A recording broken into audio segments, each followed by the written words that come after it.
La fin d'année écoulée a été empoisonnée par le grand débat sur l'identité nationale, voulu par le gouvernement. On a donc eu à subir une cacophonie de propos partisans et polémiques, ainsi qu'à des prises de position diverses pour ou contre ce projet de consultation démagogique gouvernementale. Le débat n'est pas clos. Cette enquête à grande échelle est-elle utile? C'est une question que l'on peut se poser. S'interroger sur son identité, la démarche est ambiguë. Manquons-nous de certitude concernant ce que nous sommes? Notre identité est-elle contestée? Notre identité est-elle changée? Est-elle rejetée? Quelle modification veut-on imposer à ce que l'histoire, la géographie, la religion ont fait de nous?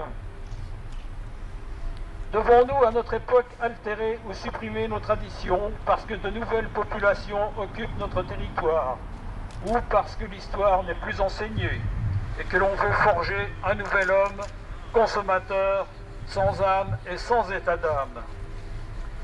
Nous représentons ici l'identité lorraine.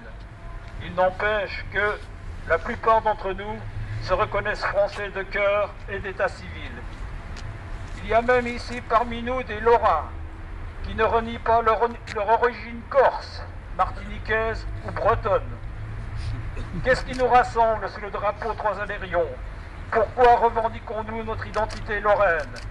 Sans doute, il y a notre affiliation familiale et sous nos pieds, la terre de nos ancêtres, imbibée de sang et de larmes.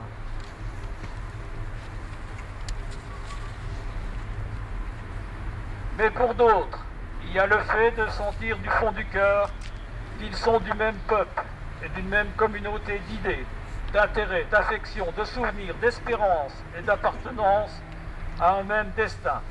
Voilà pourquoi nous sommes réunis ici. Voilà pourquoi nous marchons ensemble sur les chemins de nos pèlerinages, que nous nous retrouvons volontiers sur les hauts lieux de notre histoire.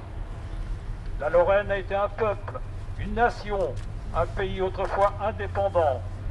La Lorraine, c'est avant tout une terre, une âme, un principe spirituel, une fidélité, une solidarité et une communion d'idées.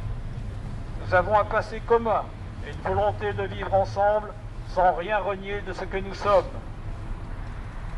La maison ducale de Lorraine régnait déjà depuis 400 ans lors de la bataille de Nancy du 5 janvier 1477.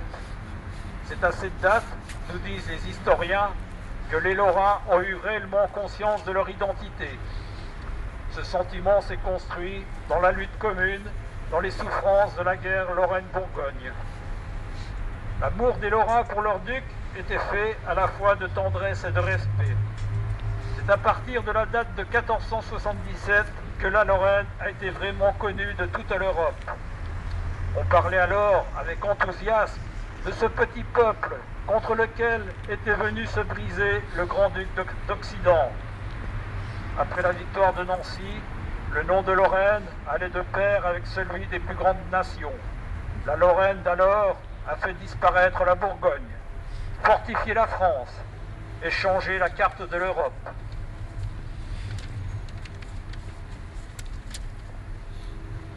Lors du grand débat sur l'identité nationale, on a exclu l'histoire, la géographie, la religion.